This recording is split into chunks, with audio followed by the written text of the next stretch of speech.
Good afternoon. Welcome to RSBN Live. Thanks so much for streaming in as we get ready to see President Trump from the South Lawn of the White House, along with the Super Bowl champion Philadelphia Eagles. We have a lot of coverage coming up. So that's coming up here shortly. And also at 5 o'clock, the president will sign executive orders focused on restoring law and order and securing the homeland. So still a lot to go, even as we approach the 3 o'clock, of course, now 3 o'clock hour and on this Monday, April 28th. Before we jump into some more of our coverage, we want to talk to you about Colonial Metals Group. RSBN host Robert McNeely and the CEO, the founder of Colonial Metals Group, Paul Stone, sat down for an interview. Here it is. We're joined by Paul Stone from Colonial Metals Group. Sir, thank you for joining us once again. I'd like to get your take on the House spending package and the bill that went into resolution and was ultimately passed. Somewhat of a surprise because it was just by that 217, 215 threshold. Shows how narrow that majority is for the Republicans. Yeah, well, that was something to take note of. But they all voted for it except for one. You know, I'm torn. I'm a huge fan of Donald Trump. When I got to meet him at Mar-a-Lago at his first victory celebration, put together by Larry Kudlow's initiative that helped him and created some of the blueprint that got him back to a victorious situation with the White House rather than a cantankerous situation. You know, I called him Braveheart. He's fighting an enemy that's already here. Sylvester Stallone had introduced him as the second coming of George Washington, but I told Mr. President Donald Trump that Washington was fighting a visiting army and navy. And this time around, Donald Trump is fighting an enemy that's already here. And so when I see that the debt ceiling needs to raise up by $4 trillion over the next 2 years, when I don't see, and I could be wrong, maybe this was adjusted, correct me please, no taxes on tips didn't make it into this one.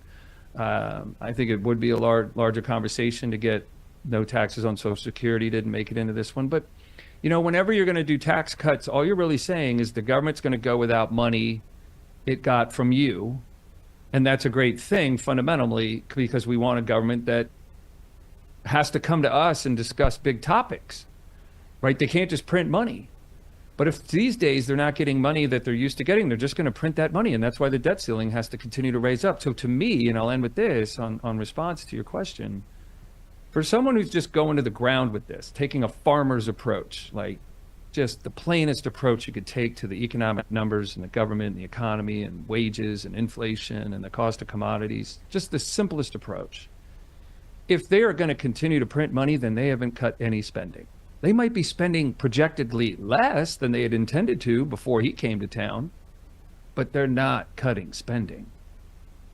And that breaks my heart, because that's the only thing that saves the dollar and saves and continues and stops the worsening for the American family and the American individual. And that's a good point, because the Congressional Budget Office did say with this bill, as they scored it, that it could add to the deficit.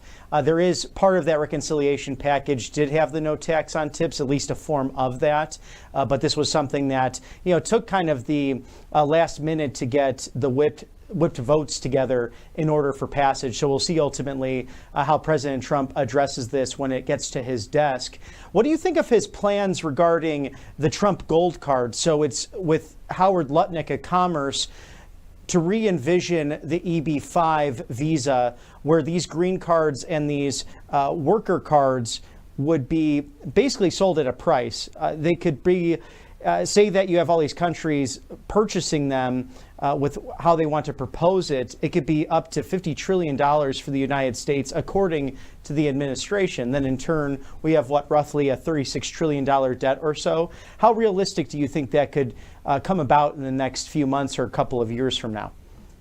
I think it's an interesting idea, and this is what you want. You want this kind of thinking in the White House. You want entrepreneurial, think outside the box. How does our economy flourish? What brings benefit down to the people? You know, we want their paychecks to benefit. We don't just want the government to benefit. Reagan famously, I guess, was saying to Carter. Yeah, Carter. He said, you know, the people, the government doesn't have an inflation people. The people do. A problem. Right? Like the government doesn't care if there's inflation. They don't care. They print money. It's the people that suffer when they do print money. And so anything that can bring revenue into the country that isn't, hurtful or harmful to the people that are already here is a great idea. My thought would be when I first heard that, great, let's stitch on for every person that pays the 5 million or whatever it was, billion or million, that they have to bring 10 people with them, 10 great people, that they open the door for 10 folks that have to deal with a 7-year naturalization process. You understand why these people just come across the Rio Grande? They've heard that it'll take 7 years for them to actually get to live here or be a citizen here. Who can go through that process if they aren't loaded in the bank? They don't have big bank accounts. We want common, awesome people to continue to move here. It would help offset the core of our economic problem, which is 70 million people retired starting in 1997. So if you can just focus on that for a second, we never had a retirement cost of any note until 1997, 98. Then all of a sudden, for the first time in American financial history, we had a gigantic loss from the productivity side and a new cost we'd never had before, gigantic cost that worsens every year. And now the whole planet's dealing with this and no one talks about it. There's 917 million human beings on Earth of the 8 billion that are over 70. And to that point, that's really interesting to dive into because President Trump has said at the CPAC conference and recently in other speeches that he wants to protect Social Security as it stands. And that's a launch from the left. You'll hear a lot of that from Democrats on the offensive, that Republicans want to dive into those funds. Are these funds sustainable ultimately? And how do we reform that and make sure that people are getting the benefits they've paid into, but also making sure we don't go bankrupt? Because even Elon Musk mentioned that during the cabinet meeting, that this is a moral issue. If the United States goes bankrupt, it's too soon, too late. So I guess there might be a couple definitions for bankruptcy. One would be you're technically bankrupt. To me, the difference between Bernie Madoff and the federal government is that the federal government can print money. Imagine if Bernie could have printed money and paid those redemptions, those people wanting their money out of his fund. He would have never gotten discovered for what he was doing. But he couldn't print money, so he did get caught. So was he bankrupt? Did he go bankrupt? The government went bankrupt a long time ago. And if I could, I do have a Karl Rove approved whiteboard, and I've been talking about this all week. So when we look at real GDP, and I'll be quick, in 2021, the first year without Trump, GDP is $19.4 trillion. So if America Incorporated, and you counted all of its revenue, it did 19.4. In 2024, you can see there it did 23.4 trillion. So that's 4 trillion in GDP growth. Except you printed $8.8 trillion in those 4 years. So does that look like bankruptcy to you? Because that's not a profit. The economy shrank 4.4 trillion without the printed money. And then you look at the deficit for 2020, that 3 trillion folded into the 2021 numbers. 3 trillion, just in 2020 alone. That folds into, I'm on the wrong hand here, the 19.4 million. I need more practice with this. So when we talk about bankruptcy, it's already there. It happened a long time ago. It happened in 2008, essentially, because without American printed money, we have a negative GDP for the last 17 years. So, oh my God, when do we feel this bankruptcy?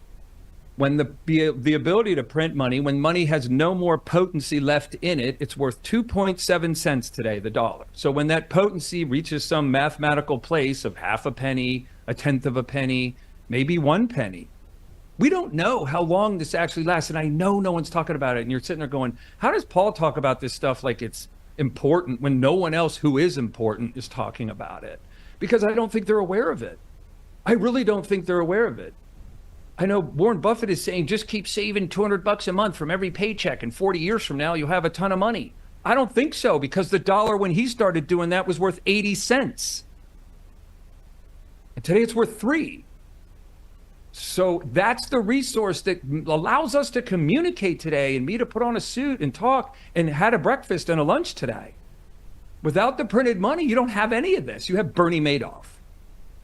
Yeah, some fantastic points there. And Do you think there should be a balanced budget amendment that Congress really has to push forward in order to streamline and stop some of this printing of the money? Because even when I look at now, I'm turning 37 relatively soon. I look in my lifetime, to your point, the devaluing of our currency and the fact that it's harder to own properties or even a first home for many in my generation, between the millennials and the Gen Zers, and even some older, because it's just their own stock and savings, their assets against inflation becoming harder and harder. So how does the average person really handle this and stand up to what's going on in United States and world markets?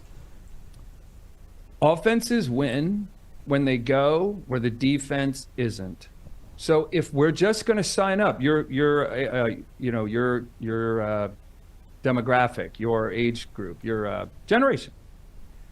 If you're thinking, well, I'm just going to go the way I've seen other people go, I'm gonna maybe have to go to college, so I'll take on some debt, and then I'll get that degree, which pays me more money when I get out of college than if I just went to high school, and then I'll get that payroll going, and I'll save some money, and I'll buy a house. And it can't happen.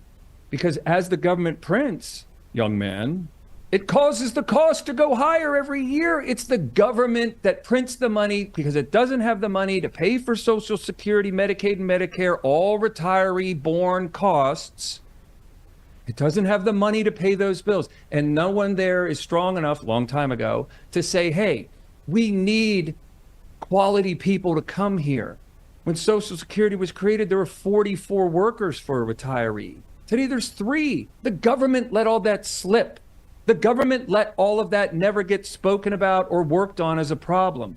When Reagan was president, he had the gravitas to come out and say, my fellow Americans, we need to invite good folks south of the Rio Grande to come live here. Although that might have sparked a little ire in people, and they may have been, and the politicians worried about sparking off some racism claims and all kinds of frenzy going off in America. But if they had come and said, here's the numbers, in 2025, your dollar's worth 3 cents, you have $36 trillion, and you'll have crazy presidents like Biden and Obama changing you to have your kids to have talks in elementary school about what sex they're going to be. I think everyone in America would have said, oh my God, yeah, let's talk about this. We are a country of immigrants. We need more workers. We need more people living here. We need to do it fashionably. So the government can't stop printing this money. So what if we didn't go into this gerbil wheel of financial misery and we moved to the country, maybe with our college degree, or didn't go get one, and we bought a small, tiny, meager house somewhere that we could afford it, and we actually found that happiness lived there too. Because how can you have happiness if you don't have peace? And you don't have peace if all you have is 7 days a week of stress and things that you want that you can't get, but you are the quality person to have those things, like homes and cars paid for and no credit card debt. If you're the quality person that could have all that and you can't, then that's misery. And we're not even in the top 20th happiest countries on the planet. Google the list. We're 23rd. Kuwait is happier than we are. Kuwait. So when you look at what the challenges are for you guys in those younger generations, it can only get worse, brother. It can only get worse because the government's design for approaching problems like these is to print money, which creates problems they can never solve. So long ago, when we were all dealing with life and the drought came, we dealt with it. We got through it. It ended. When the plague came, it sucked, and we lost lots of friends and family, but we got through it. It was temporary. The federal government isn't temporary. And that's why life can't change. So we have to change where we go. And this is the last shot. No one is going to bring probably more momentum, logic, reason, soundness than Elon Musk and Donald Trump and his administration against this slippage of erosion of American principles and fundamentals and just financial sanity. No one's going to bring a case harder against this momentum that they've been tracking on for over 30 years against us, the Americans that live here. It's evil. So last set of numbers and on this point, just to articulate. In 1971, average income in America was $9,000. And guess how much a home cost? 18 grand. Twice twice your average income. How easy was that? It took 2 years to save to buy a house. And guess what? Mom didn't have to go to work or stay at work if she became a mom. She could check out of the workforce and raise kids because dad's income was enough. Today, the average home price is $440,000. And it's skewed because there's a lot of printed money in these employment payroll numbers. But average income, if you kind of account for some of that, is around $48,000 a year. So the house is almost 10x your income. And it takes on average 8 years to buy a home. And those numbers are skewed because there's a lot of, if you catch that college degree and end up in financial services, there's only a few industries left in this country. And those are usually very high paying jobs. So it skews the numbers. But if we strip that out, you might think it takes 14 years to save for a down payment to buy a home. You come out of college at 20-something, you ain't buying a home until you're 36? Wow. That's American erosion. That's where the American dream has disappeared a long time ago. Now it's just a memory. Trump working his ass off to bring that back. But those are the numbers. And numbers don't care if you're yelling from a podium. Bad math only turns into good math with a ton of good math getting mixed in. Raising the debt ceiling $4 trillion over the next 2 years is not part of good math. It's part of reality, but not good math.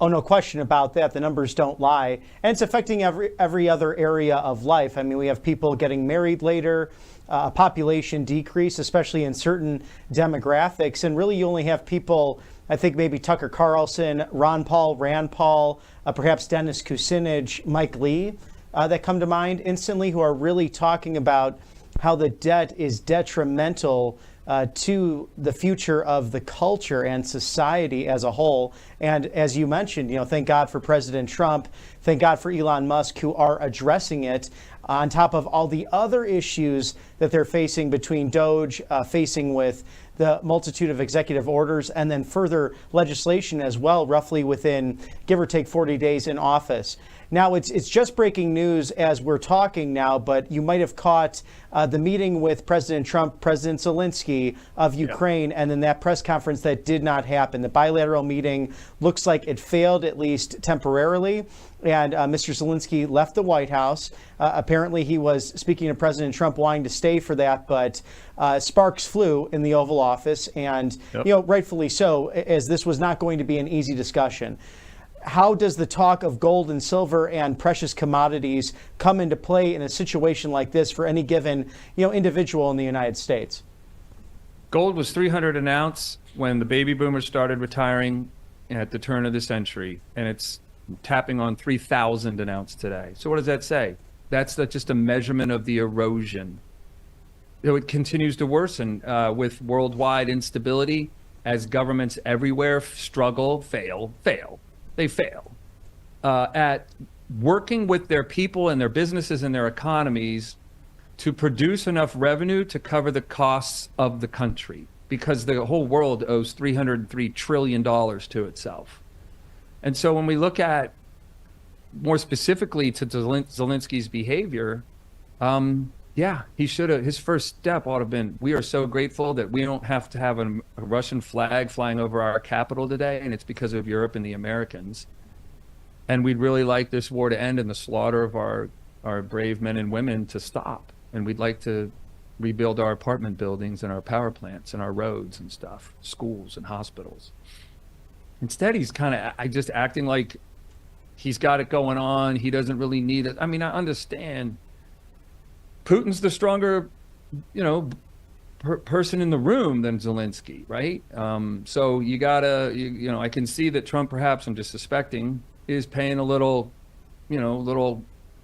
more airtime to that and recognizing that has to be featured, and Zelensky has to be the beta and Putin kept as the alpha.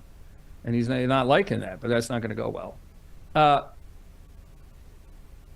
Wars and life itself is always about resources, access to resources and maintaining them. Why isn't Tom Brady throwing a football on an NFL field anymore? He lost the resource of youth. I lost the resource of hair. So when we look at how desperate all of this becomes for China, they have more homes that no one lives in than we have homes in America. I think I have that right. It's so astounding. It's hard to believe. I've read it from a few different sources. They have more empty homes that no one will live in China than we have homes in America, total. So when you just look at how the world's just breaking apart, it's fracturing as our weakness continues, our financial dominance. So I think you need gold and silver because it's not money in the dollar. You need gold and silver because it's not money in some institution you have to rely on continuing to provide you with access to your money, or a bad Microsoft update goes down and the world bugs out and you can't get on a plane or a bus or get access to your funds. I mean, who knows? The world, with more and more tech, the world becomes more and more precarious on things it doesn't fully understand or control or see warning signs of before it breaks. At least a bridge will start sending little creaky sounds to you as you drive over it that maybe it needs some repair work done. When software goes down, boom, it's out. And this move to cryptocurrency, if someone hacks your crypto account, is there an 800 number you can call to get it back? No. What are we talking about here? You can't hack gold and silver. Yes, some excellent points from Mr. Paul Stone, CEO of Colonial Metals Group.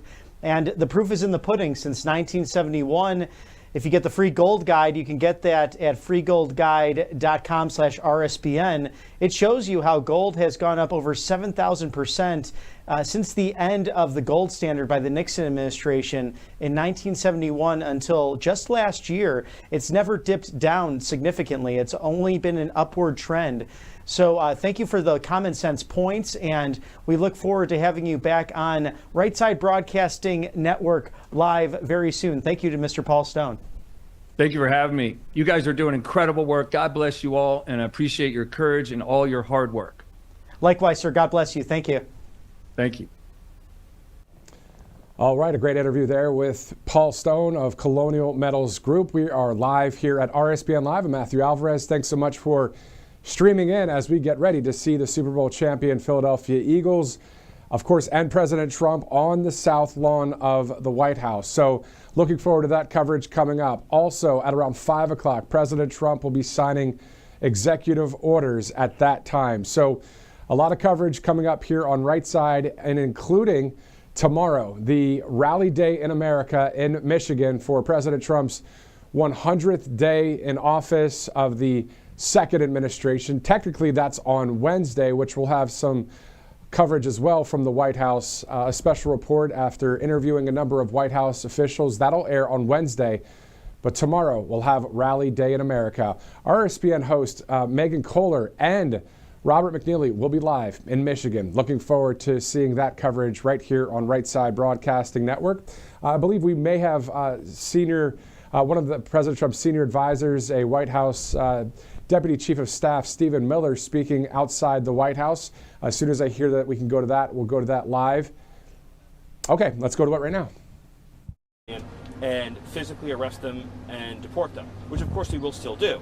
So the plan that President Trump has put into place is very simple. If you choose to stay here unlawfully, you will be fined. And by law, that fine, by the law Congress has passed, is $1,000 each day you stayed past your removal order. That's the law that Congress passed, the law that we're being told we should ignore. That's democracy. Apparently, the media says we should ignore the laws Congress has passed, but Congress is clear on this. You face arrest for illegal work.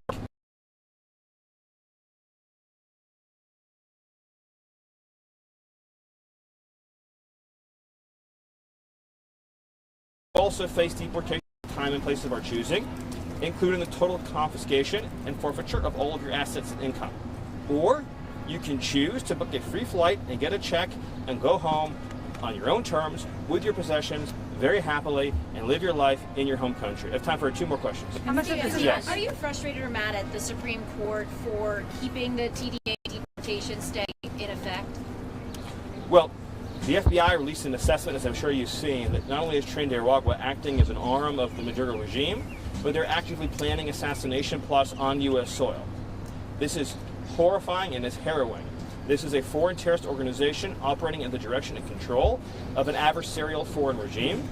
And we hope and expect that we'll be allowed to remove these terrorists from our soil as quickly and expeditiously as possible. One last question. Stephen, as Yes. a follow to that, though, you keep talking about your dissatisfaction with federal district court judges. You've been asked about the Supreme Court. At what point will the administration accept a decision of the courts, even if it's not in its favour? I don't understand what you're asking. At what Like point? what? No, I mean, what is it? Would you only accept a decision of a court if it's in the administration's Well, but look at the example that favour? was just given. Because of the Supreme Court's ruling, right, the administration, right, is operating under a TRO, a temporary restraining order, on the Alien Enemies Act for illegal alien foreign terrorists who are plotting on U.S. soil, right? So that was a ruling that was issued that's in effect. So I don't understand the question. I'll take one more because that question didn't make sense. Question on a million deportations this year. You only had Planned 139,000 so far. I'll take these two. Yes. Can you Okay, yeah, do you, comment then on you. Planned Parenthood sponsored today's playbook? I'm just curious how you feel about that. Well, I'm not shocked or surprised. You want to hit a million deportations this year at least. You're at 139,000. Can you hit a million this year? Well, the rate of deportation is increasing every single day. Remember, we inherited a system that was completely shut down, that was completely broke.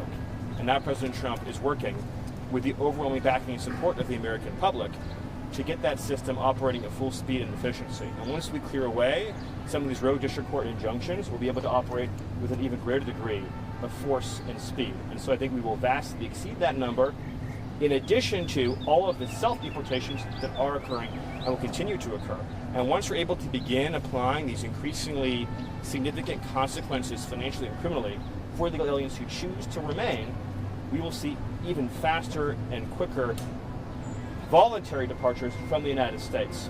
Bottom line is that the president is going to continue and expand and accelerate the effort to remove from our midst people who have no lawful right to be here, and we will do so without apology. Thank you. That vastly exceeds Thank you, 1 sir. million or 139?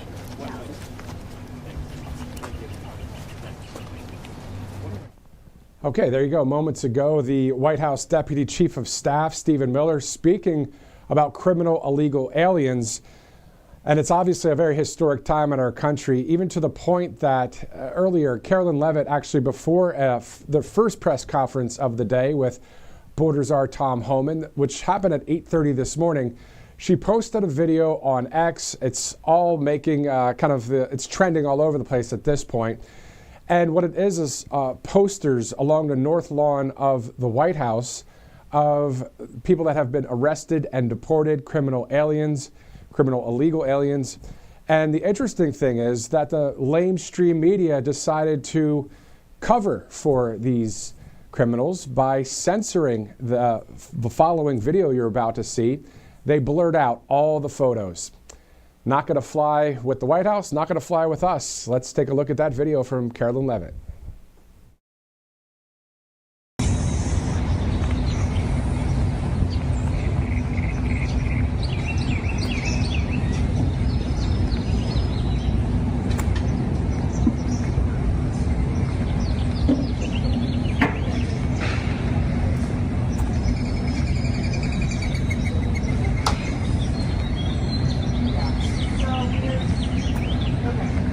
One, two, three, four, five, six, seven, eight, nine, 10. Yes, I am.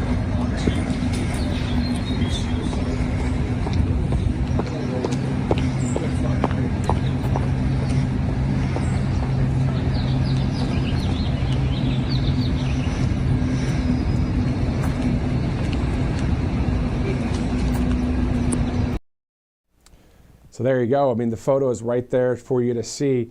Not censored, not blurred out, not covering for anybody like some in the lamestream media are doing with those photos.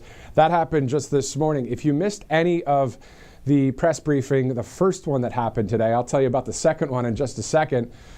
You could always go ahead and replay and watch some of that. But we're also going to go to some of the sound bites from Carolyn Levitt and Tom Homan here in this broadcast as we get ready to see the Super Bowl champion Philadelphia Eagles along with President Trump. And we're going to talk about some American football and a few things that are going on out there in just a bit as well. Before we get to that, let's go to angelpace.com out of Spring, Texas. All you have to do is go to angelpace.com and use the RSBN promo code. You'll get a percentage off of all of the products that are there. So angelpace.com, a great sponsor here at Right Side Broadcasting Network. All right, so it is the bottom of the hour here on RSBN Live. I'm Matthew Alvarez. Thanks again for streaming in So what's happening next is historic truth and transparency, brought to you by this White House communications office, where Carolyn Leavitt not only had one press briefing today, but actually had a second press briefing, and it's right there. You see, she was briefing members of the new media. So that was in a totally different part of the White House, where a number of influencers and new media were in there for a second briefing of the day. We actually aired some of that right here on Right Side Broadcasting Network, if you want to watch that a little bit later as well. So 2 press briefings. That's the first ever for a new media press briefing that's ever happened. So historic truth and transparency right there with that photo. Pretty awesome to see it because at the end of the day, we know that the common sense reporting and conservative journalism is what we the people, what the free world, what people that want freedom want, are people that are just like them, that want the same things, law and order. We want to be healthier, we want to be wealthier, we want to be safe, we want to have our own freedoms to be able to say if we like the president or if we don't like the president. We're allowed to say that with no problem. Now, in other countries, that is a problem, as you guys know. So anyway, great to see all of the new things happening at the White House, but all of the wins as we approach that 100-day mark for President Trump's second administration. Tomorrow is Rally Day in America right here on Right Side Broadcasting Network. We'll also have a special report from the White House, as I interviewed a number of White House officials just the other day in Washington. We'll air that on the 100th day of President Trump's second administration. That is technically on Wednesday. So a lot of coverage coming up here on RSBN Live. Thanks so much for streaming in. We're about to see the Eagles in just a bit with President Trump. In the meantime, I do want to shift over to a photo that has been seen around the world. As you guys may have seen it on Truth Social, on X, Facebook, everywhere you can go. That photo right there from the Vatican, of course, the president meeting with Vladimir Zelensky of Ukraine, talking about peace, talking about ways to get this done. We know that other people within the White House are speaking with Putin. I mean, they're trying to get this done, to make the war stop, make the killing stop. And this photo right here speaks volumes to the fact that we know President Trump has the cards, as he said at the Oval Office with his meeting with Zelensky a few weeks back. He has all the information. He has all the power in this situation to be able to help and to be able to negotiate for this war to stop. So he's doing what he can. But what an awesome picture that was as we await a peace deal between Russia and Ukraine. All right, let's pivot now to RSBN host Megan Kohler, who will be with RSBN host Robert McNeely tomorrow in Michigan for that huge rally. Looking forward to the rally, of course, because Right Side Broadcasting Network, at the end of the day, as they say, the meat and potatoes, right? Well, that was and still is a very huge foundation of Right Side Broadcasting Network, as you saw back in 2015, all the way through to almost 10 years now, as we'll celebrate that this summer. So that rally tomorrow, and hearing from the American people tomorrow before President Trump's great speech, will be awesome. We hope that you'll send this to your friends and family, even though it's a random Tuesday in April, still approaching that 100-day mark. So looking forward to seeing that rally coverage tomorrow. But I recently caught up with RSBN host Megan Kohler just a few days ago. She was in New York City at the New York City Auto Fair there, talking to us about auto tariffs and also talking to us about the first 100 days in office. Joining us now from New York is RSBN host Megan Kohler. Thanks so much for joining us. Tell us why you're there in the Big Apple. Thanks, Matthew. I'm here at the Jacob Javits Center in New York City for the International Auto Show. The New York Auto Show happens every single year. So here we are. There's consumers walking all over the place, seeing all the different manufacturers. It's been busy every single day, no matter weekend or weekday. And consumers' main concerns in reference to the tariff situation is they want to know, one, is the MSRP on the sticker pre or post tariff? And then also they want to know, what's the inventory like? Because there is a sense of urgency to purchase cars as soon as possible before tariffs go into effect. Exactly. And we know that President Trump said recently that there are about 8 auto manufacturers who are already starting to construct and build factories in America. How awesome is that we have a president that says, just build here and there will be no tariff situation at all? Exactly. This is incentivizing American manufacturing once again. And he's saved a lot of companies who were about to leave America. And then once he became the president once again, now they're staying right here in the USA, saving jobs, creating more stimulation for our economy, and making more American-made quality products. Yeah, it's awesome to see it. It's great to see that he has so many different parts of the government when it comes to the economy. He's got the right people in charge with the cabinet. Talk to us about the fact that the first 100 days for President Trump, I mean, I've been calling it the first 100 days of success. You know, it's been great. Your thoughts about everything going on from Maha to the economy to the border, everything. President Trump's first 100 days have certainly been historic. We've never seen a president get into office and move this quickly, move on so many different issues. It's been truly monumental what he's done for this country so far. And he's really resetting the economy, resetting the trajectory of the United States back to what the founding fathers wanted for our country in the first place. So that's what I love to see. Yeah, it's wonderful to see it.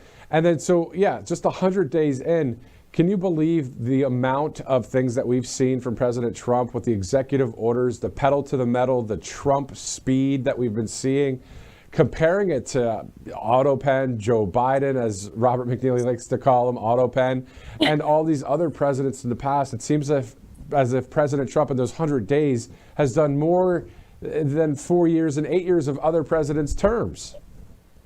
Exactly. And that's a great point. I always think about how there's two parts to this. One, President Trump is just that kind of guy. He works hard. He works quickly and diligently to get everything done. He's a businessman. He takes care of business. So that's just who he is in general. He works at lightning speed anyways, and he's doing that for the country. And then the other part of that is it's exposing how lazy the politicians have been in the past, and current politicians who are in office not getting anything done. What they usually do is just make up a bunch of excuses as to why they can't be more efficient or productive and get anything done while they're in office. And if you're just joining us right now, this is RSBN host Megan Kohler in New York City. Megan, can you talk to us about the fact that President Trump has set the bar so high now that we're really looking for outsiders really to come in to government? I mean, if somebody's been in the establishment, hopefully they get turned around. But at the end of the day, we just love people that have common sense and are real just like us. That's exactly right. It's showing that businessmen who become successful, or businesswomen, let's throw that out there too. Anyone who becomes successful in the private sector, they know how to run businesses. They know how to incentivize workers. They know how to grow a business. They know how to make a profit and work efficiently, as opposed to the career politicians who didn't really have to create anything. They were just kind of the way was paved, and here's what you do, and stick with the same old, same old. So it's becoming a trend more and more to see businessmen getting into politics and really giving up their wonderful life that they had before, that they built with their business and their success and their families. They had a great life before, and now they're really giving that up for public service, at least for a short term. So we're seeing that, especially in the great state of Ohio, where I'm from. So Bernie Moreno just won the U.S. Senate seat. So he became a successful businessman in the automotive industry in Ohio. And then now he's a U.S. Senator. And now Vivek Ramaswamy has announced that he's going to be running for the governor of Ohio as well. And I think that would be great because Vivek is definitely on board with the Make America Great Again, America First agenda. And it would be great for Ohio. Exactly. So Vivek as the governor of Ohio, then how about the governor of Alabama? Tommy Tuberville would be great too. He just announced that he's running. So we'll see what happens. But before I let you go, Megan, can you talk to us about just what it's like to know that President Trump's the one in charge when he has these great cabinet leaders and all of the law and order and safety when it comes to, illegal immigration, that kind of thing? Truly, every morning that I wake up in America and Donald Trump's the president, I feel safe. I feel protected. I feel like we're on the right trajectory toward having success and prosperity in this country. He's bringing back traditional values, family values, and I really do feel safe. So I couldn't ask for anything else. Exactly right. And a lot of people around this country, the majority of the country, agree with what you just said there. Megan Kohler, thank you so much for joining us from New York. Have a great time there at the car show, and we'll see you again soon. Thanks, Matthew. All right, so RSBN host Megan Kohler from New York, then going to Michigan for tomorrow's rally to do coverage alongside Robert McNeely. So we'll have that entire rally tomorrow and the preview of the rally, of course, with all of the American patriots, just we the people out there waiting to get inside that venue in Michigan. So it's going to be great coverage tomorrow. And then on Wednesday, of course, we'll have that White House special airing, I believe, at 7 p.m. That night, where I interviewed a number of White House officials. So if you'd like to tune in, there's a number of things to stream and to watch here on Right Side Broadcasting Network. Before we continue on and we shift gears to football, let's talk about Tax Network USA, 800-357-1415. You see that number on the screen. You also see tnusa.com/RSBN. All right, so this is all about settling back taxes and a group that's going to help you do that, a patriotic group that's right there with you. They'll figure out a plan, a game plan, and they'll get it taken care of alongside you. So go ahead and give them a call, 800-357-1415, tnusa.com/RSBN. All right, so it's 3:40 Eastern Time, Monday, April 28th. We're about to bring in a live interview in just a second, but let's look at this here. President Trump saying, "I am thrilled to announce that the Washington football team will be returning to our nation's capital. The new stadium deal is a huge win for Washington, D.C., and for the team's incredible fan base. It will also boost economic development, create more jobs, and hopefully lead to less crime in the area. We are making Washington, D.C. great again, one step at a time." So President Trump talking about the Washington football team there with the stadium going to D.C., so a new stadium on the way there in the NFL. Let's shift over from Washington, D.C. up to Philadelphia, where Saquon Barkley, the Eagles running back, who will be at today's South Lawn event at the White House, said, quote, "Laughing out loud, some people are really upset because I played golf and flew to the White House with the president. Maybe I just respect the office. Not a hard concept to understand. Just golfed with Obama not too long ago and look forward to finishing my round with Trump, exclamation point. He said, now you get out of my mentions with all this politics and have an amazing day." That's what he said there at the end, highlighted there by the White House. He says, get out of my mentions with all this politics and have an amazing day. So we see that from the great running back at the Philadelphia Eagles. He's going to be at the South Lawn of the White House. Kind of a cool post there highlighted by the White House. And let's shift gears. Let's go from D.C. to Philly. Let's go over to Cleveland. How about it? You know, with Shedeur Sanders, this whole situation was pretty unbelievable. I mean, as you saw from President Trump right there, this is the post that I'm going to read in a second. You might be able to read while I'm talking, but the point is that this quarterback out of the University of Colorado is the son, of course, of Deion Sanders, prime-time Deion Sanders. For those of you that know, I mean, not only played baseball for the Atlanta Braves, played for the Atlanta Falcons as a cornerback, played for my favorite team, the 49ers, number 21. He played for the Cowboys. I mean, he played at a few teams. So at the end of the day, why was, Shedeur, passed by so many teams in the NFL draft? I mean, finally getting the Cleveland Browns to pick him. Let me read this post from President Trump. He said the other day while the NFL draft was going on and Shedeur was not picked at the time. President Trump says, "What is wrong with the NFL owners? Are they stupid?" ?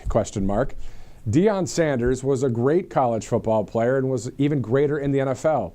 He's also a very good coach, streetwise and smart.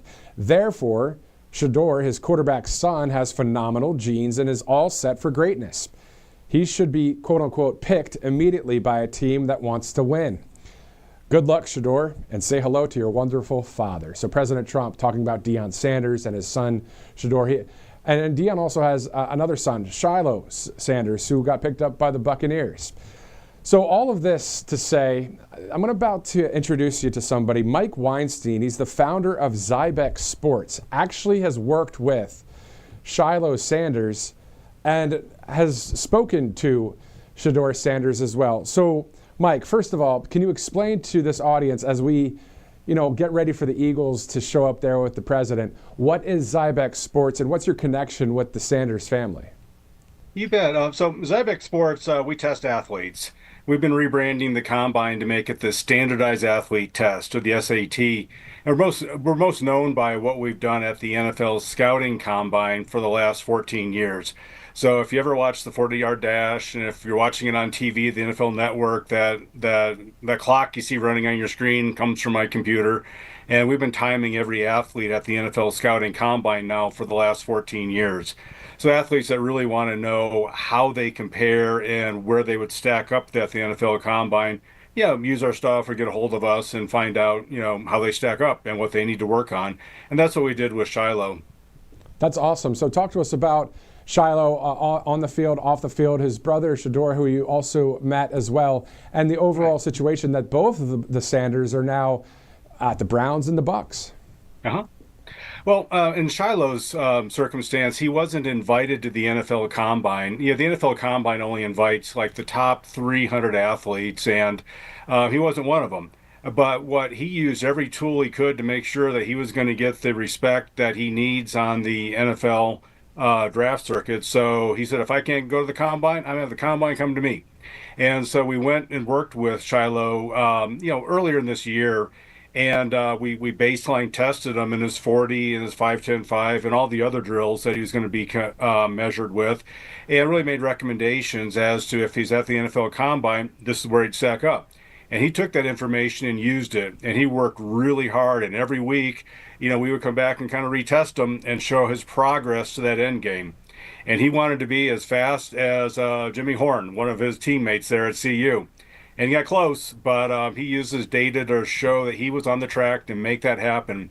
And then, so athletically, I've got a lot of respect for both of them. But as humans and people, they're really great people, and they're doing more than just playing the game of football. They really are helping the youth athletes and just showing what it takes to get to that end game, and really serving as role models. So. I can't say much about how their skill set is because I'm not a big football fan, but a good football advocate. But I do know athletically, they're both doing great, and hopefully they're going to really prove themselves on the teams. Yeah, exactly. So the Browns having Shador Sanders, the quarterback, and then, of course, Shiloh Sanders to the Buccaneers. Their dad, right. Deion Sanders, President Trump talking about Shador and also Deion on Truth Social the other day.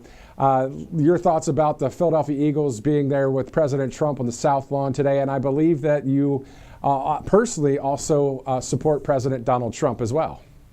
Oh, very much so, and I just think the whole notion of football and sports is one of the few things that really brings everybody together, and that's what I think is so great with President Trump, is really supporting that. And, there's very few topics that you can travel the country from coast to coast and go to big towns and little towns. And what are they talking about? Football players 40-yard dash and what their son or daughter is going to be doing on Friday Night Football or the next sport that they're doing.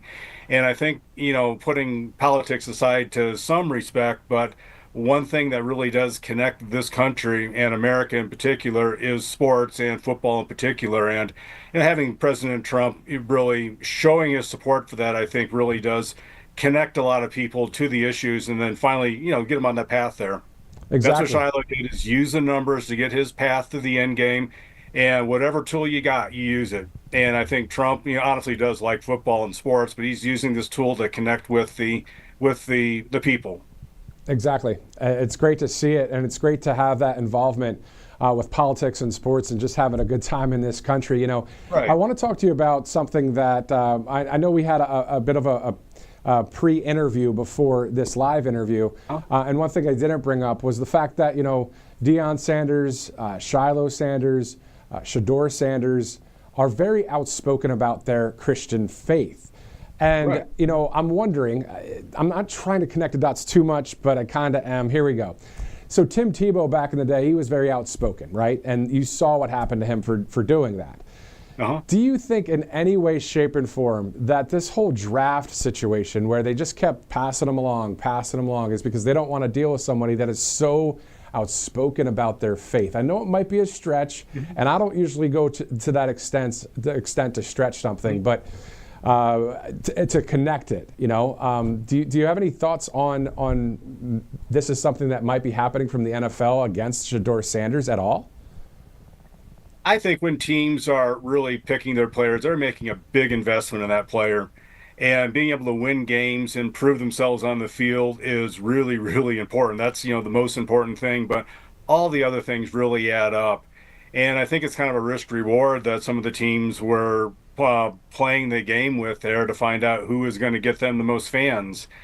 And, I really think when you really look at the market of football and how that, people really with team sports and, that drive to win and connecting that, to the Christian faith and the conservative market, maybe they missed it. But one thing is, that all I can know is that, these guys both really have their heart in the right directions and really want to win games, but also really help the community and help other people along with that.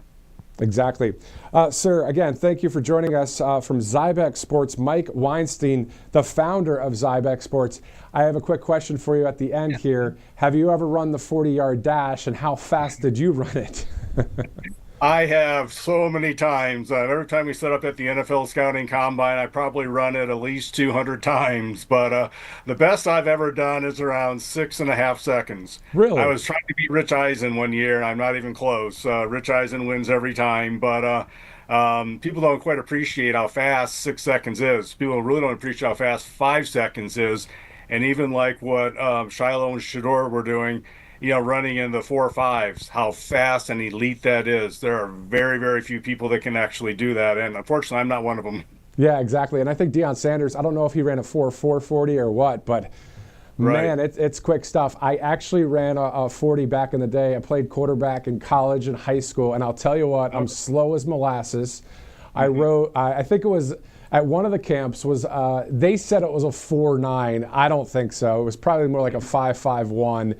I could throw the ball pretty well, but running, not so much. But anyway, Mike, thanks so much for joining us and your insight on just the Sanders family and your support for President Trump as we move forward. Thanks again for joining us, Mike. Great. Thanks for having me on. I appreciate it. Definitely.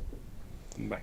All right, so 3:51 Eastern Time, Monday, April 28th, as we get ready for quite the week of coverage. Again, tomorrow, the big rally day in America happening again.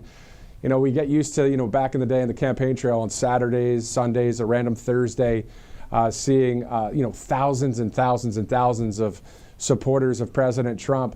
Well, we're going to see that tomorrow in Michigan as he speaks at a rally there. Our hosts are on the way, our camera crews on the way. It's going to be a great day to watch right here on Right Side. And then on top of that, Wednesday, Thursday, and beyond into the future as we continue to cover America First News and the White House as it's 3:52, 8 minutes now from the scheduled start time of the Eagles and President Trump meeting there on the south lawn of the White House. Let's shift gears over to Kalshi.com/RSBN. Who will be the Canadian Prime Minister after the next election? Who knows? But you can bet on it if you want, or you can trade. Now, here's the thing. You have science or technology, weather, sports, politics, all sorts of different questions that you can bet, you can trade on. Kalshi.com is the website. So Kalshi.com/RSBN. You can also download the Kalshi app as well. Great sponsor here at Right Side and growing in popularity throughout this country as well. All right, again, 8 minutes from the top of the hour, looking at the beautiful 1600 Pennsylvania Avenue. I remember during the wintertime, no leaves on the trees. It was a little dreary, but now looking quite nice there in Washington, D.C. Let's shift now to this morning. Now, at 8:30 this morning, if you didn't know, the White House, Carolyn Leavitt, press secretary, they had a briefing all about illegal immigration, all about criminal illegal aliens. Tom Homan was in attendance as well. We're going to go to some of those sound bites and take a look at what was said this morning. Let's go to Carolyn Leavitt first, talking about promises made, promises kept. That's why one of President Trump's central campaign promises was to secure the border and end this invasion. In just under 100 days, 99 now to be exact, the president has overwhelmingly delivered on that promise. America's borders are now secure because of President Trump. He has restored the rule of law, enforced our immigration laws, and defended America's sovereignty. The president immediately declared a national emergency on the southern border, deployed the U.S. military and Border Patrol to repel the invasion, and ended reckless catch-and-release policies. The results have been nothing short of extraordinary. Between President Trump's inauguration and April 1 of this month, only 9 illegal aliens were released into the United States, a staggering 99.99% decrease from the more than 184,000 illegal aliens who were released into the country under Biden during the same period last year. The number of unaccompanied illegal alien children arriving at the border has also hit a record low. Total attempted illegal crossings at the southwest border hit a record low in February, only to fall to another new record low again last month in March. So if you missed any of that press conference from this morning, you can go ahead and replay that maybe after this coverage live right now on Right Side. But also, the great Tom Homan, the border czar, was there as well, talking about the morale with Customs and Border Protection, the military, law enforcement along the border, the morale being at an all-time high. Take a listen. The morale of ICE and Border Patrol is at all-time high because they're getting to uphold the oath they took, and they're enforcing the law. Border Patrol and the Biden administration, I met with hundreds of them. They felt like Uber drivers and tourist agents. These men and women joined the ranks of ICE and Border Patrol to enforce the law, make the community safer, and protect national security. I hear it all the time. There's a lot of people in this country who don't like me. I don't care. But when I walk to an airport, I have many people walking up to me and thank me for what I'm doing, and I'm not taking credit for anything. The success of the border and immigration enforcement is President Trump and the men and women wearing that uniform. God bless each and every one of them. I think the reason why most of America, the majority, the large percentage of this country likes that guy is because he tells it like it is, and that is exactly what President Trump does. Carolyn Levitt, Stephen Miller, and the list goes on. This is not a time for playing politics. You know, you think about fake news, right? It's like acting, like here's the news of the day, but they're lying to you. Well, a lot of that happened with politicians, as we know. But now it's becoming interesting because you have real people that are really caring about what's going on out there and really taking care of business. Case in point, and enter conservative media. We're doing the same thing. We're not doing what the mainstream, lamestream media is doing anymore. We're speaking truth, or we're covering events that happen with a common sense perspective, a faith perspective, you know, the majority of the country, you know, matching with everyday America. That's why I get all excited about the rally tomorrow, because we're going to see our people, all of us. And, you know, at the end of the day, those that won't be at that rally and those that don't care about President Trump and don't care about our country and call us all sorts of names, what I'm hoping for is simply this, that the mind would get unlocked and they would realize they've been lied to for years and bought into a terrible, terrible lie. And hopefully they see that, hey, you know what? We're not trying to hurt anybody. We're trying to have peace. We're trying to see our country be made great again. It's not a bad thing. We do know, of course, there's good and evil and all that out there, but who knows? Maybe a few people can be won to the right side of history. All right, let's also, speaking of keeping people together, you know, Tom Homan also speaking about keeping the families together when there is a deportation process. The left-wing media, again, they're like, oh, you're taking the kid? No, they're not separating anybody. They're keeping the families together. Here are the receipts from Tom Homan. I'd said from day one that if you enter this country legally, it's a crime. If you remain in this country legally and you ignore a judge's order about deporting, if you choose to have a U.S. citizen child, knowing you're in this country legally, you put yourself in that position. You put your family in that position. What we did is remove children with their mothers who requested the children depart with them. This was a parental decision, parenting 101. The mothers made that choice. And I tell you what, if we didn't do it, the story today would be Trump administration separating families again. No, we're keeping families together. So when a parent says, I want my 2-year-old baby to go with me, we made that happen. They weren't deported. We don't deport U.S. citizens. The parents made that decision, not the United States government. Again, if you missed any of that press conference from this morning, you can check it out right here on Right Side Broadcasting Network. You can watch the replay on Rumble and other social platforms. Also, tomorrow, 8:30 in the morning, there's another press conference scheduled. This time it's about the economy. We'll be live right here at 8 a.m. for that coverage. We'll have it in its entirety. Again, that's tomorrow morning. Coverage starting at 8 a.m. for the 8:30 press conference, where Carolyn Levitt will bring up, I believe it's Scott Bessent there tomorrow for the economy discussion and some of the accomplishments that we've seen in the past almost 100 days of President Trump's second administration. On Wednesday, there will be an open press cabinet meeting. So at the White House, you're going to see the all-star cabinet of President Trump's picks there, and in that cabinet room with the president and the press. And we're going to hear from cabinet leaders. What's different about this one is it's an open press event. We've seen a little bit of a Q&A at the cabinet meeting from press to the president and others. But this time, it's what I'm hearing from Carolyn Levitt on the press briefing was it's open press, meaning we'll hear from the cabinet members, and actually part of the meeting will happen with cameras there, and we will be able to hear what they're saying. So, and watch that entire event. So that's on Wednesday.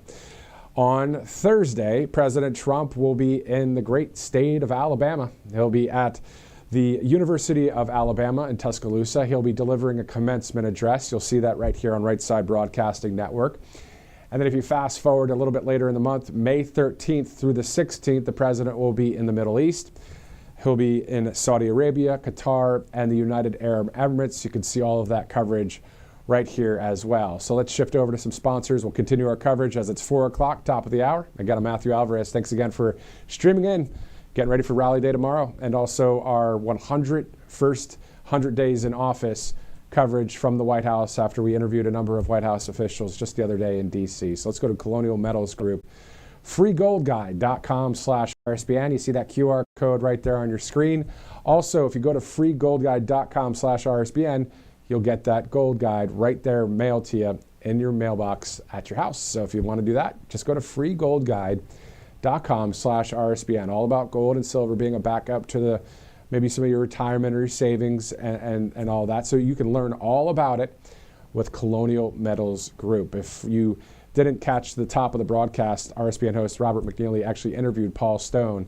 So you can see a little bit more about that if you'd like to watch this on replay a little bit later today.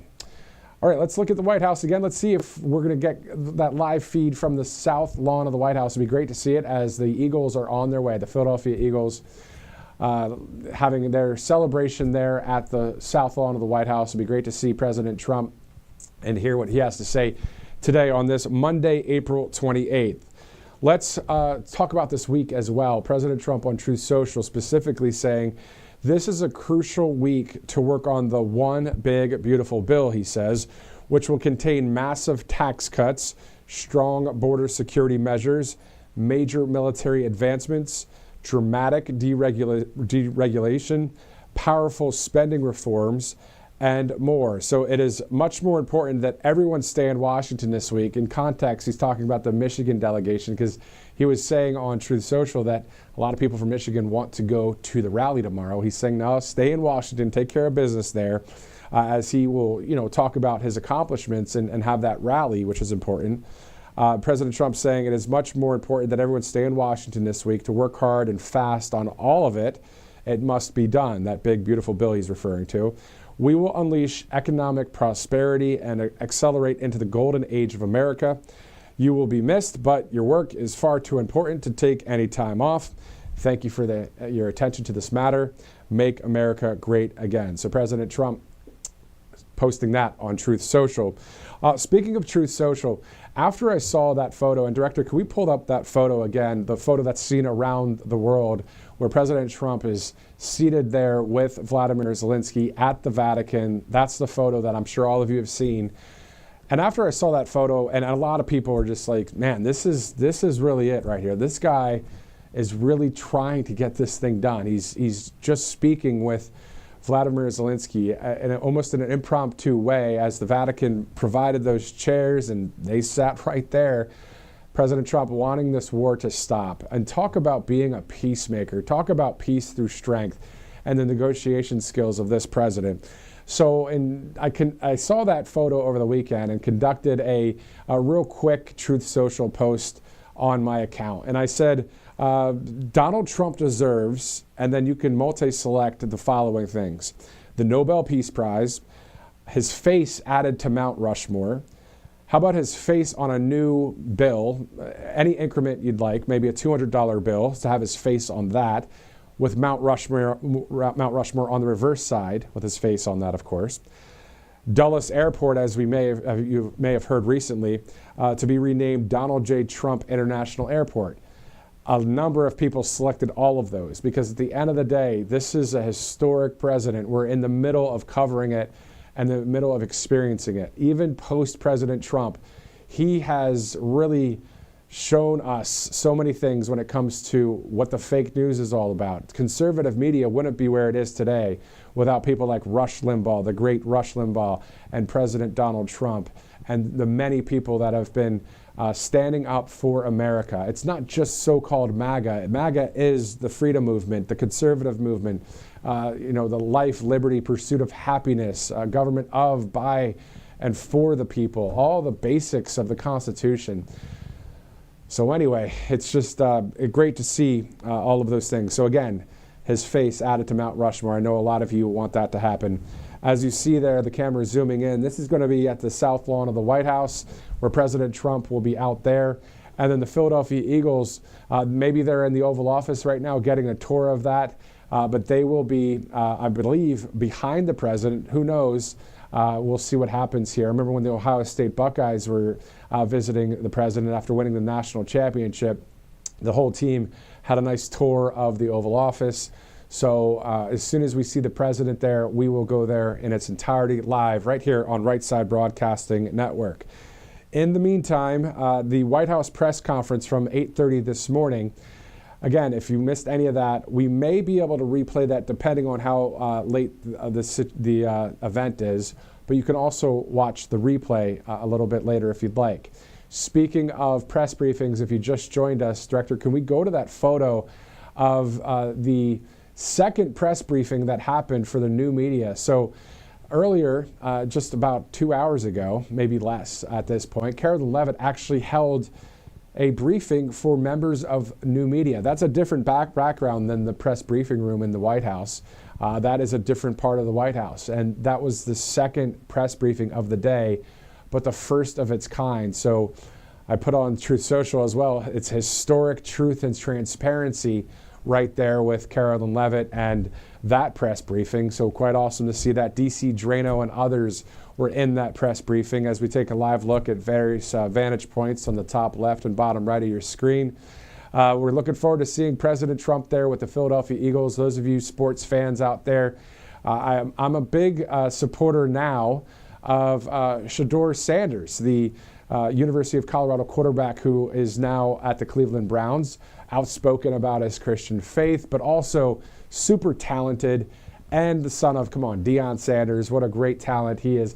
And if you're watching right now and you're like, Deion Sanders, who's that? Well, you're not really into sports maybe, but also check out on Rumble or YouTube, just type in highlights from Deion Sanders and you'll see what I'm talking about.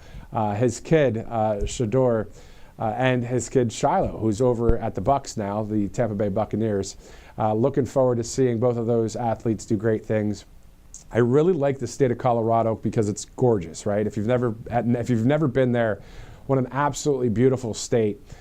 And so there's a Colorado jersey with the number 2, the captaincy, and Shedeur Sanders' name on the back. I think I'm going to get that jersey or the Cleveland Browns jersey as well. Again, in support of this guy. And the reason why I have that extra boost of support for him is because of a number of things. Again, the outspoken faith aspect. I didn't like that the NFL draft, it took so long for him to get, drafted.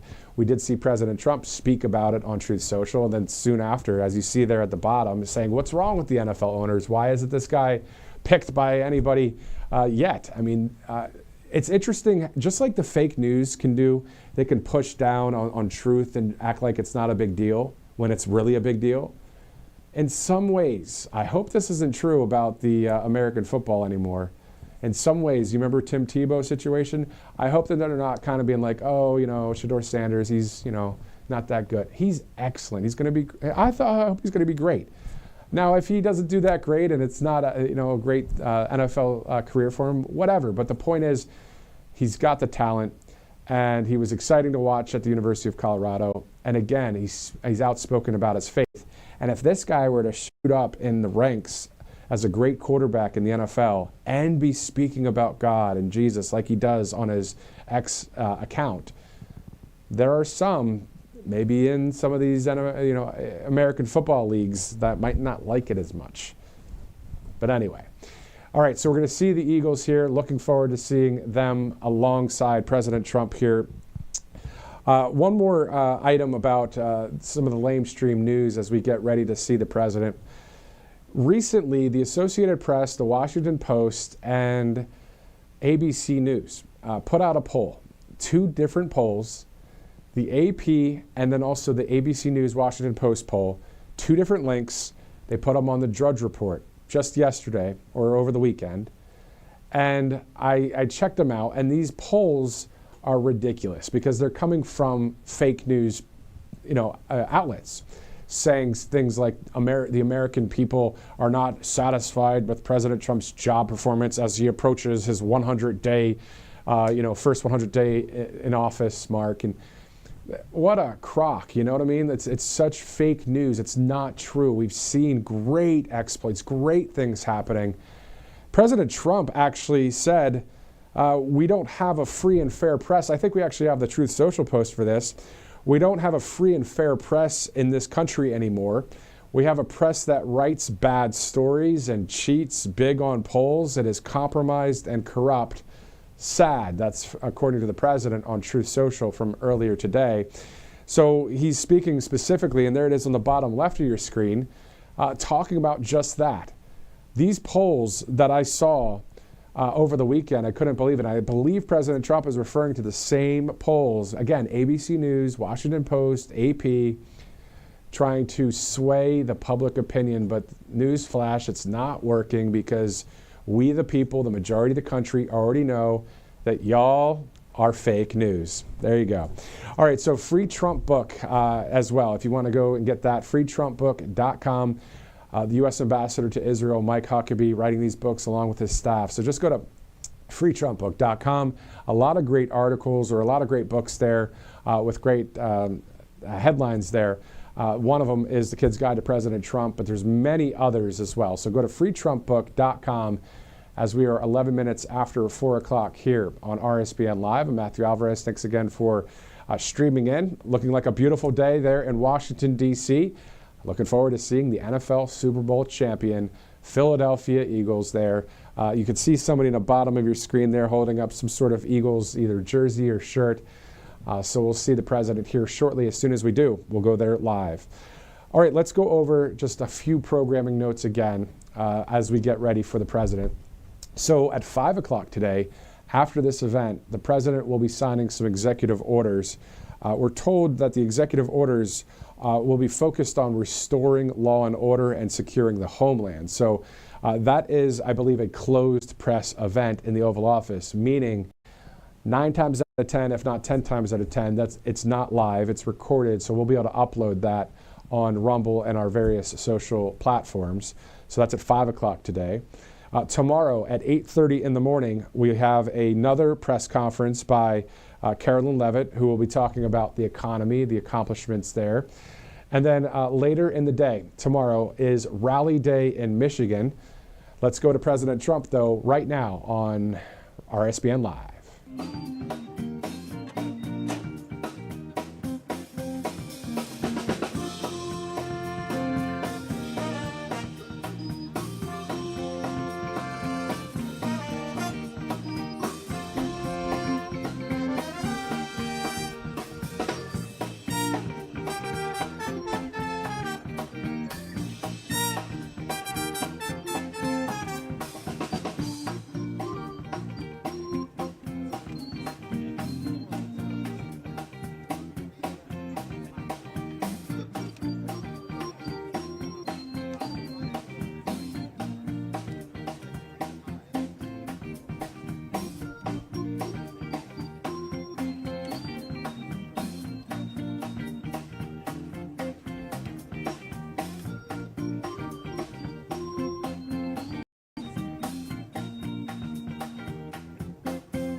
'89 champions, the Philadelphia Eagles.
Ladies and gentlemen, the President of the United States, accompanied by head coach Nick Sirianni and Lane Johnson.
Well, thank you very much, everybody. It's an honor to be with this incredible group of champions, great team.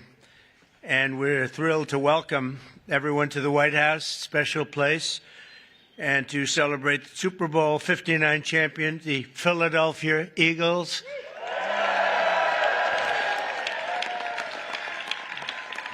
And that was a special day. That was a big one.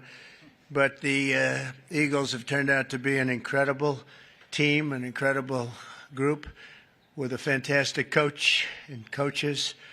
And having you at the White House is very, very special and important. And we appreciate you being here. And I think what we're going to do is, on occasion, when we have a really great championship team, we bring them over to the Oval Office after we're finished, and they get a chance to look at some incredible real estate. And we have a little present for each and every one of them, and it's a terrific present. So we're going to do that for this team, okay? And we'll do that. We'll walk down to the Oval Office, and who knows, one of them may soon be sitting in that seat, you know? They become famous, and we sure as hell know they're good athletes. Now they have to have some other ability, and they do. And we'll see what happens. But I especially want to recognize the Eagles owner, chairman, and CEO, Jeffrey Lurie. Where is Jeffrey? Jeffrey, where is Jeffrey? Where is he?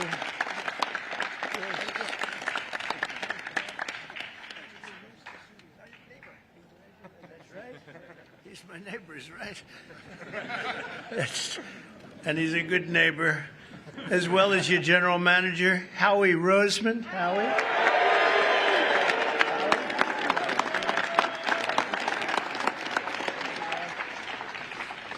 And your spirited coach, Nick Sirianni. Nick, you are a spirited guy. Thank you, Nick. Well, you know, a lot of people, they doubted. Well, they always doubt championship teams, and then they become championship teams. They never doubt them again. But Nick proved the doubters wrong and brought the Vince Lombardi Trophy back to Philadelphia, and convincingly.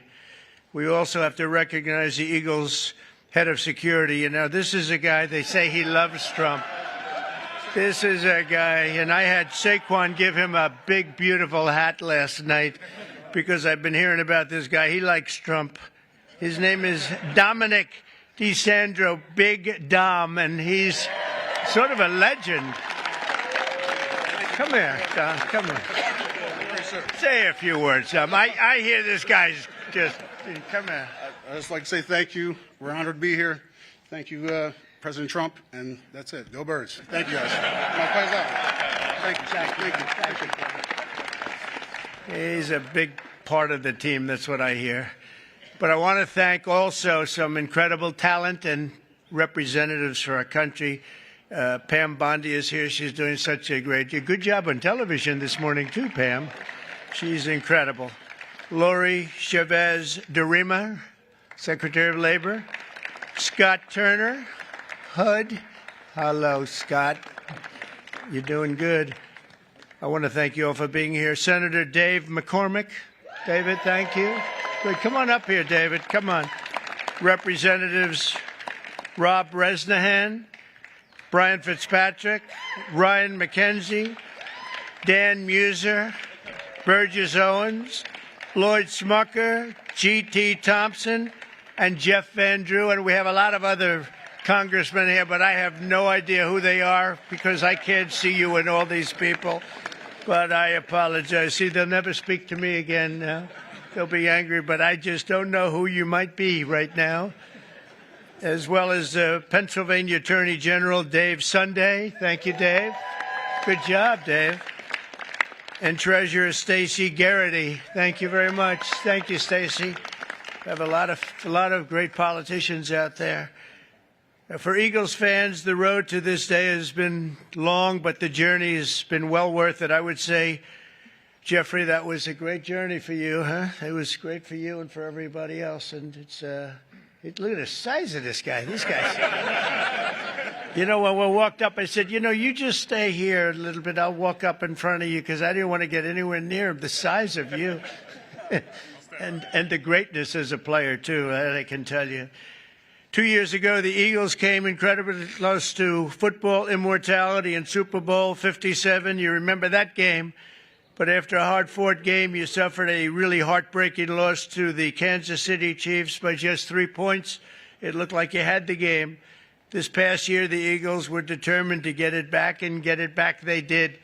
The season started off slow, but you soon caught fire with your great coach inspiring you, and you got the ball to your superstar running back, who I met yesterday, and I want to tell you he's a handsome guy, but I wouldn't want to tackle him. Saquon Barkley. Where's Saquon?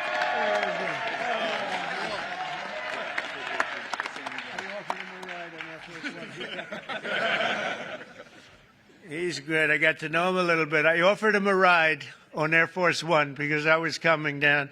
And usually they say, no, I don't think so. He said, I'll take it, sir. And he loved it. And we loved being together. He's a great young guy and an incredible football player. Saquon had a season for the ages, running behind the most powerful offensive line in the NFL, featuring... That's true, huh? That's pretty. That's what this. It's a big group. We're going to introduce him. Jordan Mailata.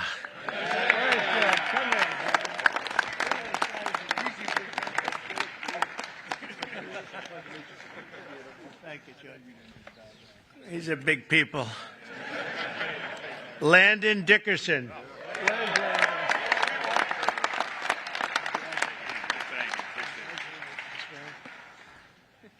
Six-time Pro Bowler right tackle Lane Johnson. That's Lane. 6-time. Wow. That's pretty good. How is he? Is he better than you guys? I don't know. Oh, yeah. 6-time Pro Bowl. Oh, that's pretty good. In Week 9 against Jacksonville, Saquon performed football magic while racking up a total 119 yards, 99 yards, almost 200 yards. 2 touchdowns. In the second quarter, he caught the ball, dodged 2 tacklers, and then hurtled backward over another diving defender, sending him flying through Saquon's legs. You remember that one? I said, oh, that's a dangerous play, but he doesn't care about danger on the football field. And by the way, I have to tell you something. I was with the Giants and the head coach and some people, and I said, do anything you have to, but don't lose Saquon. They lost Saquon. That was not good. I called that one. That was an easy one to call because he played damn well for the Giants. I can tell you that. But he made the right decision because it is a team sport and he has great people in this team. This unforgettable display of athleticism will soon be seen in highlight reels, and you've seen a lot of it. I've seen that game numerous times. They play it over and over. It was an amazing game, the final game, and a little bit surprising that either team would have won by so much. But ultimately, Saquon rushed for more than 2,500 yards in the regular season and playoffs combined, an NFL record. Think of that, all those years. And he was named NFL Offensive Player of the Year. That's pretty good, Saquon. His golf isn't quite as good.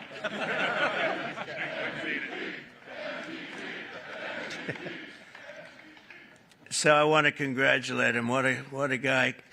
Complimenting Saquon's historic season was an incredible year from star quarterback Jalen Hurts, and he had a great season and a great game. Finished with 32 touchdowns on the year, turning in one stellar performance after another. Terrific guy and a terrific player. On defense, the Eagles finished the regular season with the fewest yards allowed per game, thanks in large part to talented young stars like safety Reed Blankenship. Where's Reed? Come on up here. Say something? Come on, say something. Look at this guy. I don't have a lot to say, but go Birds, even in D.C. So, thank you. And on defense, the Eagles finished is really legendary because I think probably it's been one of the greatest finishes in football history. In Week 11 against Washington, Reed had 10 tackles overall and an interception in the fourth quarter to seal the win. That was a big one. That was a rough game for the opposing team. That's one of those that you don't sleep very well, but you guys came back and you did an incredible job just to get through. The Eagles ended the regular season at 14-3 with only 3 playoff games standing in the way of the Super Bowl in New Orleans. After beating the Green Bay Packers in the first game, the Eagles won a close one against the Los Angeles Rams, all good games. Then in the NFC Championship game against Washington, Saquon took his very first handoff for a 60-yard touchdown and then added another touchdown minutes later. And you know, Saquon's a good golfer, but he's a much better football player, in case you had any thoughts of doing something else, Saquon. Soon, thanks to 55 points on the day, the Eagles punched their ticket to a Super Bowl rematch with the Kansas City Chiefs. And you know what happened? It was an incredible game, a little surprising, but right from the beginning, in the first quarter of the big game, which I was there, I watched in person. I was there along with Taylor Swift. How did that work out? How did that one work out? The Eagles scored a touchdown on their signature play, the tush push. You know what that is? Or is I hope they keep that play, Coach. I don't know. What? You know, they're talking about getting rid of that play, I understand. They should keep it. What do you think, Saquon? I like it. You have guys like this pushing you around a little bit. I like it. It's sort of exciting and different. I would like to see something done. I'd like to go back to the regular kickoff, however. We don't like that kickoff where nobody's moving. The ball's in the air, nobody's moving. But I won't ask the coach or Lane or any of the people about that. But as a fan, I don't know. I'm not sure, Jeffrey. Or some of the people, they call it the brotherly shove, you know, the other. Meanwhile, the ferocious Eagles defense pressured the Chiefs offense on almost every snap, causing 6 sacks, and 3 turnovers, including a phenomenal interception return for the touchdown by a spectacular rookie, Cooper DeJean. Come on up here, Cooper. You got to be pretty fast. Good job. Cooper made the play of his life, and he did it on his 22nd birthday. Wow, you're a young guy, huh? A short time later, a touchdown pass right before halftime and another one in the third quarter helped put the game on ice. And at the final whistle, the green and white confetti rained down on the scoreboard. It was 40-22. And I think maybe the Eagles themselves were surprised, but boy, they played great. They looked unbeatable. It was a great moment for an incredible group of people. Throughout their extraordinary season, the amazing group of warriors, and that's what they are, they're really modern-day warriors, inspired the world with incredible spirit, athletic dominance, and exceptional teamwork, and you made the Eagles fans everywhere really very proud. Whether you're an Eagle fan or not, they were proud to watch a team of such great power and dominance, and you really have a whole life to lead, and you can say you've done it. You've done something that very few people are able to do. We've seen a lot of great teams, Lane and Coach. We've seen a lot of great teams, but they don't ever get to where you've already gotten. And you're a young guy to be Coach. Oh, I'd like to be his manager right now. I'd like to pick up my little 10% for doing nothing. So I want to congratulate once again, and let me just say, fly, Eagles, fly, right?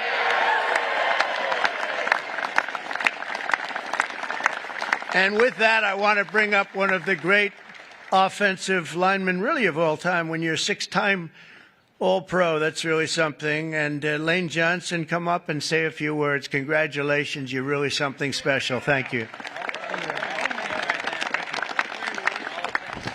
Move this up a little bit. Thank you, Mr. President, for allowing us to be here, sending us the invitation. What an incredible year it was for us, really having the chance to play the team that we lost to a couple years before and come through. But I want to thank Mr. Lurie just for creating a championship organization and culture. Howie Roseman putting the time in, everybody on the coaching staff. Just what a wonderful season it was. And we're not done. We're ready for another round. So thank y'all. And go Birds.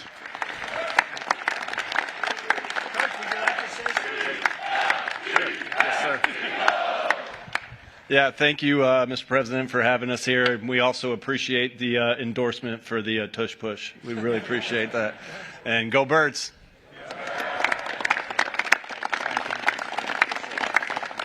Jeffrey, maybe you could say a few words. You've done an amazing job in putting this team together. Come on up. Thanks.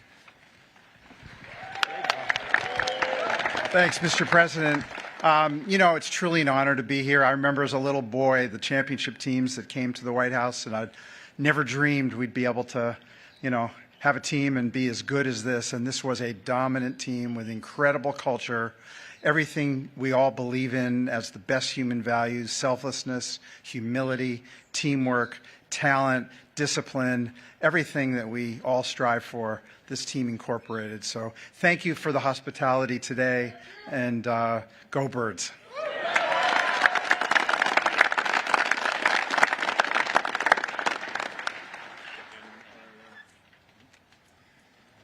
That's great. Thank you. Wow. Whoa. That's pretty good.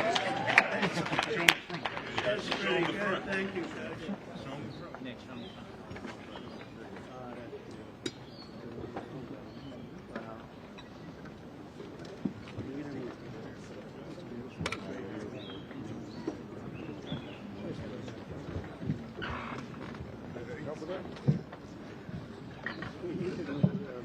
He's going to help.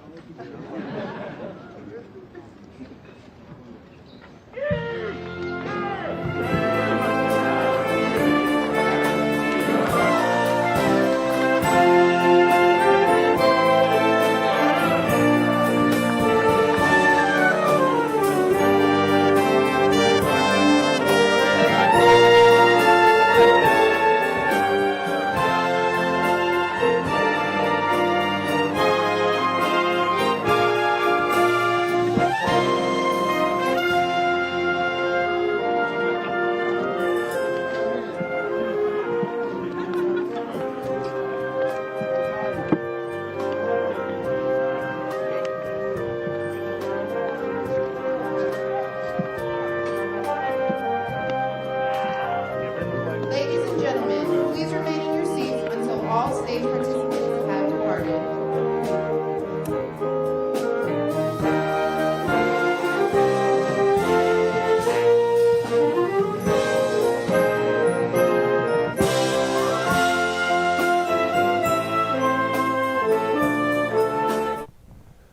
Great times there in Washington, D.C. We Are the Champions playing in the background. That song would have been great to hear on November 5th, 2024 as well, after President Trump won the election. It's going to be quite awesome to see the fact that the Eagles now get to go to the Oval Office. Check it out. It's an awesome office. I've not seen it yet, been to the White House, but haven't been in the Oval Office yet. But at the end of the day, the Eagles going there right now.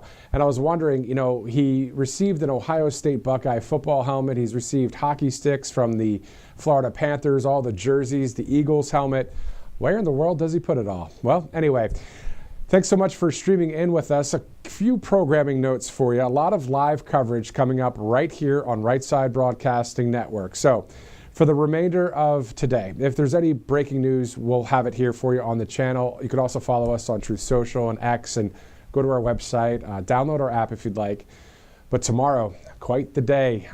Even though it's a random Tuesday in April, it'll be April 29th, of course, tomorrow, starting at 8 a.m. Eastern, right here on Right Side Broadcasting Network on RSBN Live.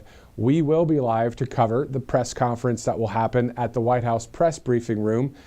Carolyn Levitt will be there along with other officials within the economy as they will continue to talk about the accomplishments so far from President Trump within the economy. That press conference, that press briefing, along with the Q&A back and forth with some of the fake news there, but then also, of course, some of the conservative media.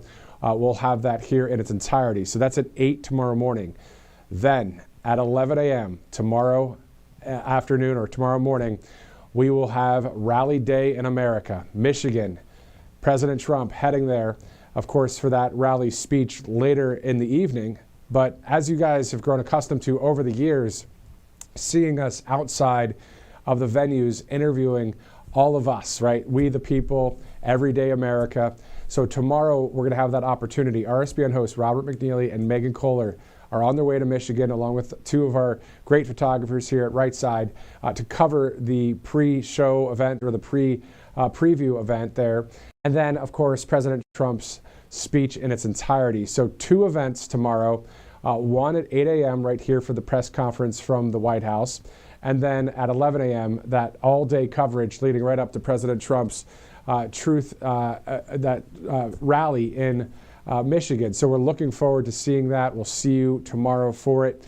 Then on Wednesday at 7 o'clock Eastern, recently traveled to the White House there at the Executive Office Building, the Eisenhower Executive Office Building, interviewed a number of White House officials. So specifically on Wednesday, that is the 100-day mark of the first 100 days for President Trump. The 100 days of success. We'll have a special that airs at 7 o'clock on Wednesday. So a lot of coverage tomorrow. Again, 8 a.m. for the press conference from the White House. And then 11 a.m. starts our coverage in Michigan, where we're going to see a lot of great patriots waiting to get into the venue there to see President Trump for that speech tomorrow. So thanks so much for joining us for today's live stream and live coverage. Let's go now to thank a few sponsors. Rev 7, of course, with Mike Lindell, mypillow.com/RSBN. You could actually save up to 30% on this new next generation energy drink right there, Rev 7. So go to mypillow.com/RSBN. You can save that 30% by using the RSBN promo code for Rev7. Also, Colonial Metals Group. Go to freegoldguide.com. You'll get a free info kit in the mail. You can learn all about gold and silver and the backup to the U.S. dollar with Colonial Metals Group. Let's shift over to Angel Paste. Let's go down to Spring, Texas, where they're from. Great products there. Use the RSBN promo code for angelpaste.com. All right, so it's 4:42 Eastern, Monday, April 28th. I'm Matthew Alvarez, you see looking there live at the campus of Auburn University here in Auburn, Alabama, as we get ready to go to Michigan tomorrow. We have a couple of our great hosts on their way. Robert McNeely and Megan Kohler will be there live. Looking forward to watching that coverage. Looking forward to hearing from we the people in Michigan prior to President Trump's great speech as he's approaching 100 days in office. A historic time to cover the president, a historic president, and we're looking forward to seeing you here tomorrow. So again, 8 a.m. starts the press conference at the White House with Carolyn Levitt. 11 a.m. starts the coverage from Michigan. For all of us here at Right Side Broadcasting Network, I'm Matthew Alvarez. Have a great rest of the day. We'll see you later.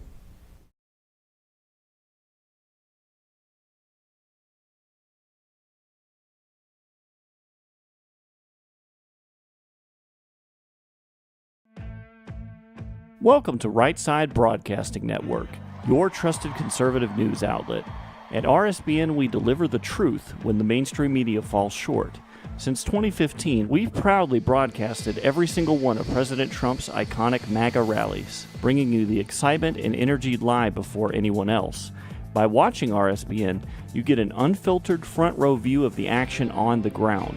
We interview the crowds to give a voice to millions of Americans just like you. We show you President Trump's speeches in their entirety, free from interruptions and censorship. We cover the stories that matter to you with the integrity and passion you deserve. Thank you for choosing RSBN as your home for America First News. Together, we stand strong, united, and informed. So join us and be part of the right side of history. President Trump is keeping his promises and saving America. And your kids can learn all about it for free with a new Kids Guide to President Trump. This fun guide shows kids all the steps President Trump is taking to put America back on top of the world stage, including building a strong economy, protecting our borders, and negotiating trade deals. It's an exciting way for kids to learn about President Trump's outstanding leadership. Act now and get a free bonus guide, The Courage of the President. Order now at freetrumpbook.com. That's freetrumpbook.com. Hey y'all, it's Silk from the Diamond and Silk Chit Chat live show. Look, don't forget to check me out right here on RSBN Network. Be sure to watch the show on Right Side Broadcasting Network, and I want you to support Right Side Broadcasting Network. Yes, it's imperative that you do so, okay? I look to see y'all soon. Bye-bye. Hello, everyone. I'm excited to announce the next generation of energy drinks, Rev 7. It has no sugar and no caffeine. Instead, Rev 7 uses Go BHB. Go BHB is one of the body's primary ketones, and it provides the most efficient and clean fuel that your body needs. It also helps you stay energized all day with no crashes. Not only that, it produces 3 times more brain energy than sugar, which helps boost your memory, focus, and mental sharpness. It also helps reduce stress and helps balance your mood. Rev 7 does all that while being the best tasting energy drink ever. So go to mypillow.com or call the number on your screen. Use your promo code to save 20% today. I'm so sure you're going to love Rev 7. For a limited time, you get our introductory 3-pack absolutely free. I drink Rev 7 every day, and I absolutely love it, and so will you.